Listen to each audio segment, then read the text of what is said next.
What did you have for tea today, Pete? Oh, I just had a couple of bickies and a cup of Earl Grey tea, actually. Did you? Yeah.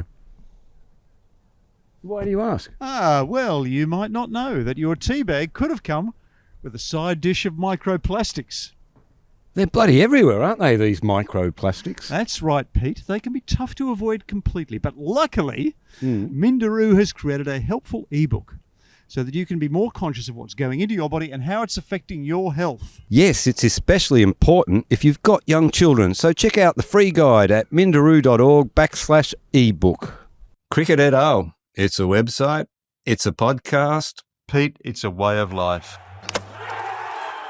It's Gideon Haig over here. Peter Lawler over here. And welcome to Cricket et al., your independent cricket podcast, coming to you live from the Cricket et al. Suite at the SCG. Corporate suite. Corporate Cricket suite. et al. Corporate suite. That's the way we roll now. Yeah. You might hear the evidence of a bit of cleaning up going on in the background, but that's how we roll as well. The empty French champagne bottles are being thrown in the bin. Yeah. The oyster shells that we shucked earlier. The string quartet is putting its instruments away. Yeah. But we've been toiling tirelessly all day to cover this fascinating first day of the Sydney Test, which started full of intrigue. Yeah, absolutely. Well, one of those mornings where, in classic Indian tradition, you didn't really know what was going on, but you did. You did, yeah. You did, didn't you? Because there was no... Everyone knew Rohit Sharma wasn't playing this Test match. I mean, all the signals had been there. As Ben Horne had reported, he was due to speak at the Prime Minister's place the other day, and they grabbed the microphone from him and gave it to Gautam Gambhir. The captain's press conference was conducted by none other than Gautam Gambhir. He had a net yesterday with after everybody else, after the Lord Mayor's show was over. And Gautam Gambhir had failed to confirm that he would be playing, Indeed. which was always a bad sign, wasn't it? When you can't confirm that your captain's playing, that's a bad sign. Yes. Yeah. But we didn't know for sure until the team sheets were handed over this morning by Jasprit Bumrah. No, but Rohit, I waited on the field and I was on Rohit watch down there this morning. I think everyone was on Rohit watch. He was the last to come out. He wasn't wearing spikes. But it was when they did the real warm-up, the bowlers and batters warm up separately, obviously. He just went and kicked a soccer ball, as I've written a cop report, in the absence of a cat. In the absence of a cat. Oh, you read it, did you? I did, Pete. I did. It's the only thing worth reading tomorrow. In my copy. Yours is excellent, I'm sure. Yeah. Anyway, so we started under new management, which is, of course, the same management as India had during their successful Test match this summer in Perth. And Jaunty Jasprit Bumrah, and he won the toss and decided to bat. Well, you might. What did you make of that decision, Pete? I thought it was the only decision to make, really. Despite the heavy grey sky and the very almost alarming greenish tinge to the wicket, that was a batting wicket. I think you just had to. You could survive on it. I had a chat to the curator out there this morning, Adam Lewis, and he says, Don't be too put off by how green this grass is. He says it's a bit greener than I wanted it because I wanted some more sun on it yesterday. But this, what is it called? Tacoma 31 Bermuda grass. Thank you kindly. Holds its green. I am edified. You are. You should look that up. It's a fine grass. In fact, they've only started using it here recently because they don't have time to kill the grass off and grow new grass after the Swans finish. Right. So it's there all year round. Right. It's the same grass that the Swans play on, essentially. Okay, right. Yeah, it's it's an aggressive grass, Adam tells me. So it's also a fine grass. So while it looks green, it's not a thick green, and so it's not going to really seem about like crazy. And it didn't seem like crazy, did it? No, but it bounced. It bounced. It did bounce all day. I've very seldom seen as many batsmen hit today as on the first day of a Sydney Test before. No. We had a lot of stoppages today, running repairs. Rishabh Pant seemed to be almost a voodoo doll, wasn't he? He was having pins stuck in him by all the Australian bowlers. He won't be a pretty sight in the showers tonight, will he? He got a bad one on the bicep. He got one in the splice. Yes, got another one on the unprotected part of the leg, protected part of the leg. He was getting them everywhere. It reminded me a little bit of Michael Clark. He got a nasty one in the grill, actually, from Mitchell Starc. Which deflected into his shoulder. It was nice, actually, to see Mitchell Starc wander up and pat him on the shoulder after that and inquire after his health. You don't often see a bowler look like that, but it was potentially a very nasty injury. Yeah, it was. Absolutely. Yeah. But yes, you're right. I think it was the only decision to make. It also meant that Australia had to bowl first, having bowled last on that final day only 4 days ago in Melbourne. And I noticed Mitchell Starc when he took the new ball from the Paddington end, he sort of dropped down to his haunches for a full minute before bowling the first ball. I've very seldom seen a bowler look so obviously knackered before they started today. If you listened carefully, you could hear him creaking as he ran in. And at the start of every new spell, he would, He dropped down. He went through his stretches, and but the spirit was willing today, even if the flesh was somewhat impaired. Yeah, and I'm really glad that they've stuck with him. I mean, numbers suggest that Starkey falls away towards the end of a series. Just watching him in Melbourne, you knew how sore he was, but he wanted to play this fifth test. He deserved the opportunity to play this fifth test. He's been really good, I think. And I mean, essentially that's probably fed into the decision to drop Mitch Marsh from this side to bring in a fresh bowler, Bo Webster, or a fresh all-rounder, I guess. But, you know, Mitch Marsh can't complain about being dropped. He has really not done much in this series, and basically held his hand up when he was told. I have to say, it's a minor key comment, but I thought Bo Webster, despite not getting a first Test wicket today, when he probably should have, Jadeja was dropped by Lyon at Gully. He bowled well today, and it made a difference to the Australian effort, having a fifth bowler who you could trust to do their share of work. He also took a terrific catch. Yeah, he took really good catch. He's a very good catcher. I think every time I've mentioned him on this podcast, I've been talking about his abilities as a catcher, because he took like 24 catches or something in the Shield last season. Yeah, 23 or 24 last season. And in fact, I looked up his Shield numbers because I was talking to Tim Payne about him on the way in, trying to get some intelligence. He thinks that he is the best slipper in Shield cricket, and he's the equal of Steve Smith. He showed that because he can snatch a catch, and it's quite the effort for such a big man. So he moves into third slip, and Marnus moves into gully. I looked at his numbers, and on average catches per match, he's the fifth best ever to play first class cricket for Australia. Good stat, Pete. Thank you. Good Thank stat. you. Yeah, you know where to come for stats, mate. I've got them. That's it. And it's. A good cricket team has good catches. They do. So they do. Another good catch in that side. And their good catchers know where they stand too. You know, everyone has a place. And, you know, I think because, of course, Australia is missing Cameron Green this summer, a very reliable catcher at Gully, we've replaced him with someone almost as big. Almost as big. And it was interesting to see Mitchell Starc move into Gully again later in the day. India were on a hiding to nothing, I think, in this batting, and it's like, well, I say it was they had to bat, and then that's a very good reason that you point out that they had to make Australia bowl again, back up after the thing. It wasn't the easiest batting conditions, and they were batting having been so roundly chastised following the Melbourne Test about their indiscretions. Now, I reckon that has an impact on a team's psyche. If you've been hit across the knuckles for playing, not for playing, indiscreet shots that don't necessarily recognise the circumstance. If you're a Rishabh Pant, that takes away one of your great strengths. To me, it does. I'm not saying that his great strength is an indiscreet shot, but his strength is hitting himself out of trouble or hitting the team out of trouble. He could not do that here, could he? No, he couldn't. Two things to say about that. It's one thing to be chastised by your coach, but it's another thing for the chastisement to become public. Correct. I think there's something very calculated about the fact that dressing room monologue has been leaked to the press. I suspect that, I wouldn't be surprised if that's come directly from the coach himself. He wants that message reinforced by the fact that it's shared with the public. He wants the players to be under pressure. that can cut both ways, can't it? You can actually inhibit the players. Well, I think that's what it did. Yeah. Make clear that that they are acting, per new instructions. I do think that there was something a little bit self-serving about the fact that monologue became public.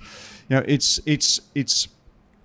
the way it's been couched has been Gambier saying, "Right, that's it. I've had enough of you blokes. You've had 6 months to prove yourself, and now I've been letting you play your natural game. It's gone too far. Now I'm going to lay it on the line," which kind of absolves Gambier of responsibility for what's happened on this tour, because it's much easier to execrate a batter for playing a bad shot than it is to quibble about structure and selection and strategy, which belongs to a different realm. So look, as we say, it was all very Indian, wheels within wheels, and difficult to know which agendas were being aired and which axes were being ground.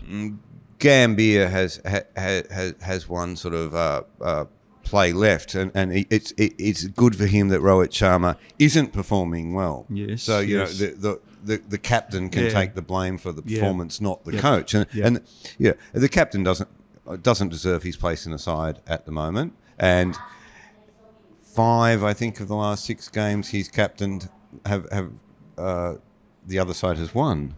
Gideon. The other side has won. Yeah, his side didn't win it. No, they came second in all of those test matches. 5 out of 6 test matches, they came second.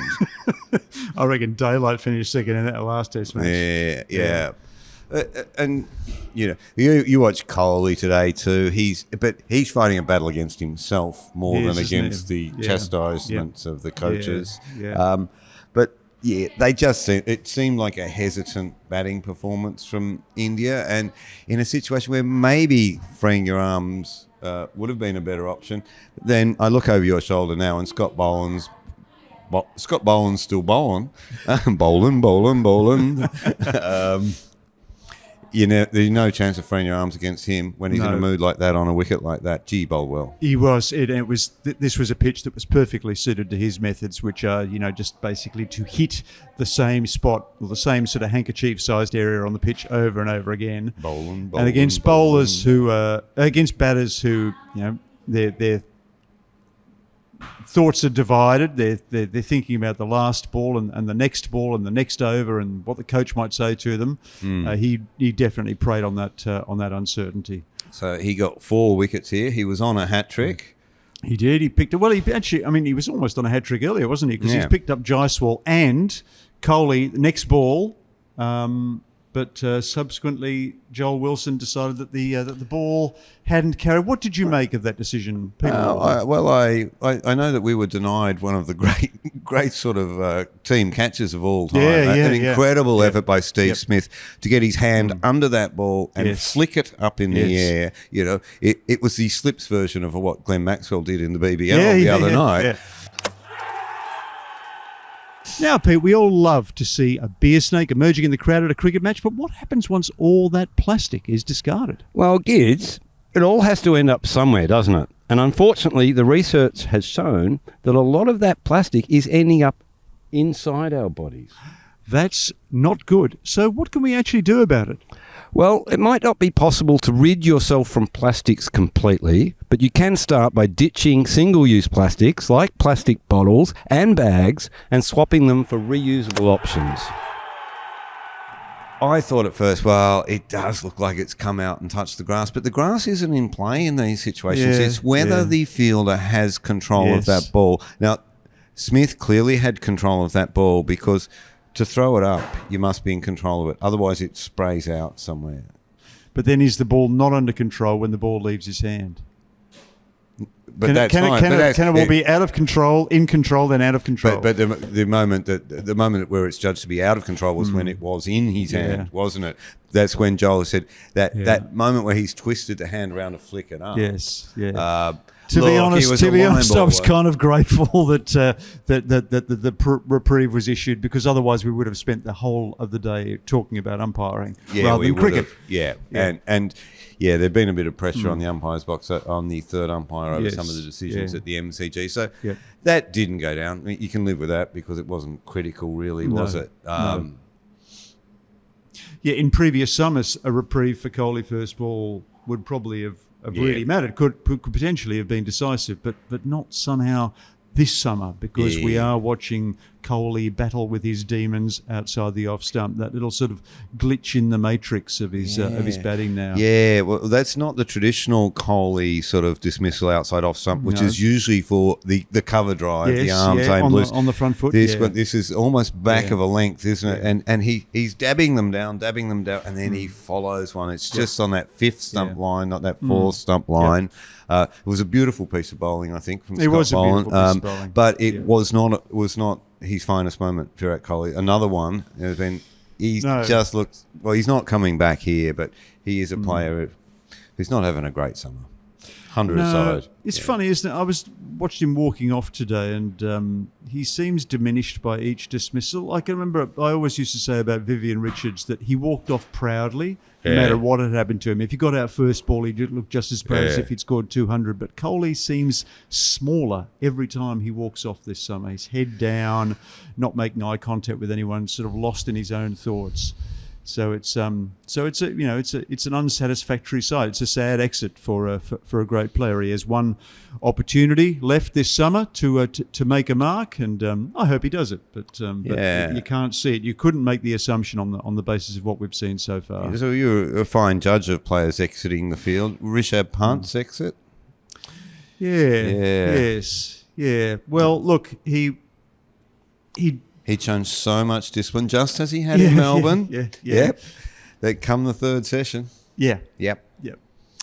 And it was grueling for him today, because he was battling against the fates, as it were, and against previous indiscretions.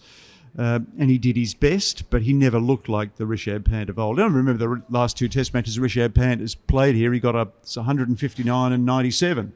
So this is a talismanic ground for him. And he had the partnership of Ravi Jadeja, who put on, I think, 204 with him back here in 2019 and 140 odd last time round. So things were set up. Jadeja was dropped twice, so they got second and third opportunity to build the stand, and they delayed Australia. There's no doubt about it. But Australia always looked to have the game comfortably under control. He finally went the old heave ho, didn't he? Towed it, went straight up in the air. It was almost a very similar dismissal to previous ones, and I think he might have got back to the players' race and then sort of circled around the dressing room and sort of sat out the back for a while, because I don't think you want to go back in the dressing room. There was, and of course that triggered the next dismissal. Indeed. Yeah. Scott Boland immediately nicked off Nitish Kumar Reddy, who was trying to let it go. Well, he advanced on him, didn't he? I mean, it was a peculiar decision to advance on Scott Boland's first delivery. Yes. Boland dropped. I think he advanced so early that Boland almost dropped back of a length. Yep. He was out of position. He steered it straight to slip. He did. And became Scott Boland's 50th Test match wicket. Nice. Yeah. And he's achieved that at an average of 18.8 or something like that. The lowest average of any bowler bowling on covered wickets. Well done, nice Gideon. Stat, Peter Lawler. Yeah. Well, they're not covered when he's bowling on them. No. But it is an amazing record, isn't it? I mean, it is slightly exaggerated by the fact that, if you pick up 6 for 7 early in your career, it's going to be a long time before, your reversion to the mean gets you up to something comparable to other bowlers. But he's got something. But these are actually his best figures since his first Test.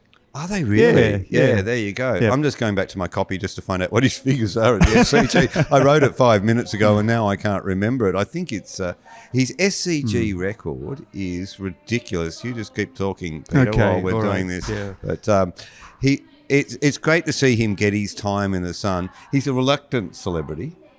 But he is, yeah. But he turns 36 in April, and he's actually, he's bowling better than ever. Remarkable for a bowler to be peaking at this stage in his career. And you've got to think that, considering he doesn't really play any white ball cricket, he doesn't have to go to the IPL, not worried about one-day internationals, he might actually be able to soldier on for another couple of years. Which you wouldn't have predicted in 2023, watching the Englishman take him on. He looked a little bit like a discontinued line, but he's bowled manfully this summer, and it's meant that Australia has barely missed Josh Hazlewood. Absolutely, hasn't missed him at all. In fact, he's picked up at Sydney. Yep, 11 wickets at 8.8. Good heavens! He's got a bowl here In fact, move to New South Wales, Scotty. Although they don't play that many Shield games at the SCG these days anymore. It's well done him, and of course having Webster there and him a little bit, and Boland only playing the third test of the summer only. He says it allowed Stark and Cummins to operate sort of more sporadically, but they were manful. 5 wickets between them. Yep. Good effort. Nathan Lyon got a couple. No, they've toiled away. They've toiled away admirably, Australia. I mean, they'll be looking forward to putting their feet up tomorrow. Question will be, you never judge a pitch until both teams have batted on it, and towards the end, we got a hint of the dangers that Jasprit Bumrah could pose on this pitch. Yeah, we did. Talk us through that last little interlude, Pete. That last little 15 minutes. Before I do, instant feedback on my article. Andrew Elder says, I've been unfair to Pant. He copped blows to the arm, the head, the crotch, and kept on. While others may have limply given the game away, he was a warrior for his side. A less self-obsessed team would have respected his contribution and risen to his example. Fair points, Andrew. Fair points. Never say that we don't pay attention to the comments. No, you've just raised Sam Constas, who's the second comment below my article. Okay, right. Yeah. Oh, boy. Does he get up a nose, that kid? That Greek kid knows how to get up a nose. Just like all that. There's nothing worse than a lippy adolescent when you're a tired old bastard. So how did he get off the mark tonight? Jeez, what a shot. He ran at him. Sashaying, as Jeffrey Boycott used to sashaying down the pitch and hitting over to mid-wicket. It was only Jasprit Bumrah, though. It was only first delivery of the test. Hit him for 4. Yep. But, of course, his most significant impact with Bumrah happened with his penultimate delivery of the day. What a peculiar thing to happen. Bumrah set off on his mark. Now, from what I could tell, Usman Khawaja wasn't quite prepared. No. Well, Uzi had been hit on the finger, hadn't he? And there'd been quite a long delay, which had probably cost India an over. And, of course, overs are at a premium late in the day. You desperately want to get as many balls as you can at the opposition openers. So that was a frustration with for the Indians, and you could feel the kettle about to boil. And then Bumrah's coming in to bowl the penultimate delivery of the day. Doesn't get far from his mark. Not that he ever comes far from his mark. Comes in a couple of times, and Khawaja's sort of determined to hold him up. He's holding the hand up like the traffic cop. Bumrah gets a little bit frustrated, and Constas at the non-strikers end somehow buys into the argument. Sledges him. Gives him a golf. And the mild-mannered Jasprit Bumrah, who I've never really seen get that angry, just loses it. Yeah. And so we have the non-striker leaving his crease to go, and the bowler leaving his mark, apparently intent on really having it out. The umpires had to step between them. And I've got to say, I thought that was pretty immature of Constas, because there's really nothing to gain in a confrontation. Did you say like Constas is immature? He's 19, mate. Yeah. Well, living up to his level of maturity, you can't win in an exchange like that. What was there to gain for them? And so, needless to say, when Bumrah nicks Khawaja off to the last ball of the day, Bumrah lets him know about it. Yeah. And I think, knowing Uzi, he'd probably let him know too, because it's never your fault getting out, is it? It's always everybody else's. Yeah, so, the delivery itself has nothing to do with Bumrah's the wrangling the ball before, but at the same time, it does give India something to take into the next day. It means that they end the day with their tail up, and something, frankly, they didn't deserve on this first day. Yeah. But you knew that Bumrah was going to wrangle one there. And look, he could run through the Australians on this pitch. Yeah. That's the sort of pitch that's very difficult to face a bowler like him on, or a Boland on. So I don't think we're going to get 5 days as we got in Melbourne. This has the feeling of a 3 day. Yeah, it does. It was a good night last night. Willie the night last Boatman, night. Cricket Yes. et al. Yep. Live at Willie Yes, the Boatman. it Live was. and direct. Steve O'Keefe and Ed Cowan. Great guests. Our guests were outstanding. The crowd was fantastic. Thank you to everyone who materialised. Thank you to everyone, because everyone put up their hands and said they were a subscriber. So if you're not a subscriber to Cricket et al., the Substack experience, God help you. you're not living your best life.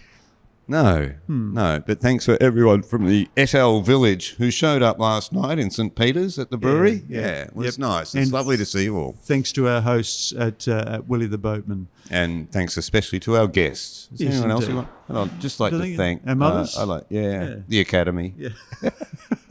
That's all we've got time for on Cricket et al. Tonight. Been great to have you with us. We're looking forward to more of the same tomorrow. Another eventful day. But in the meantime, it's goodbye from me. And it's good night from him. Thanks for listening to Cricket et al. And if you disagreed with our analysis of the test, we now have something to say that you'll definitely agree with. What's that, Gideon? Well, it'd be great if our bodies weren't polluted with plastic chemicals, wouldn't it? It sure would. Research has shown that our health is seriously harmed by plastics, which are in just about everything. So if you take one thing out of this podcast, do your best to be conscious about how much plastic you're using and be on the lookout for alternatives. Head to mindaroo.org/ebook for a free guide that'll help you on this journey.